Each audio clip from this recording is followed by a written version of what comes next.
BRS నేత వినోద్ మాట్లాడుతున్నారు. ఇప్పుడు ఆ లైవ్ చూద్దాం.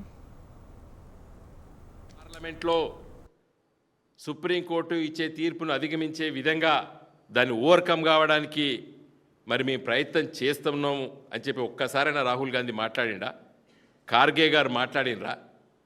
కాబట్టి కాంగ్రెస్ పార్టీకి చిత్తశుద్ధి లేదు. నవ్వినరు ప్రజలు. జీవో ద్వారా సుప్రీంకోర్టు తీర్పును అధిగమించచ్చా? ఏమనుకున్నారు? పిచ్చోళ్ళు అనుకున్నారా ప్రజల్ని? మిస్టర్ రేవంత్ రెడ్డి, ఎట్లా వస్తుంది అది?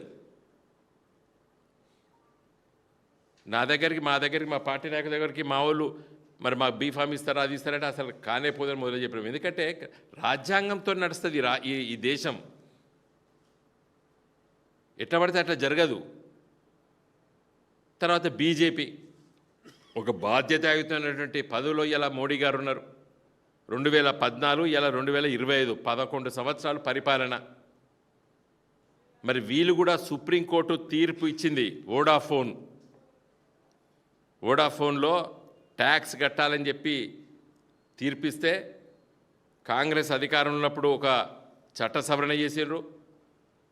దాన్ని మళ్ళీ Vodafone international court of justice తీసుకెళ్ళిండు. ఇవన్నీ జరుగుతున్నప్పుడు మోడీ గారి ప్రభుత్వము ఇన్కమ్ ట్యాక్స్ కట్టుమని సుప్రీంకోర్టు ఇచ్చిన తీర్పును, కోట్లాది రూపాయల తీర్పును కూడా అధిగమించే విధంగా బీజేపీ రాజ్యాంగ సవరణ చేసింది. సుప్రీంకోర్టు తీర్పును నల్లిఫై చేసేసింది 2021లో బీజేపీ ప్రభుత్వం. వోడాఫోన్కు ఉన్నటువంటి ప్రేమ ప్రజలపైన, బీసీలపైన లేదు కదా బీజేపీ పార్టీకి.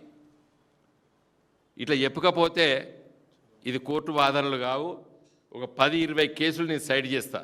సుప్రీంకోర్టు ఇచ్చినటువంటి తీర్పులను దాన్ని మరి అధిగమించాలంటే ఆ తీర్పును నువ్వు దృష్టిలో పెట్టుకొని మళ్ళీ రాజ్యాంగ సవరణ చేసి చట్ట సవరణ చెయ్యాలి.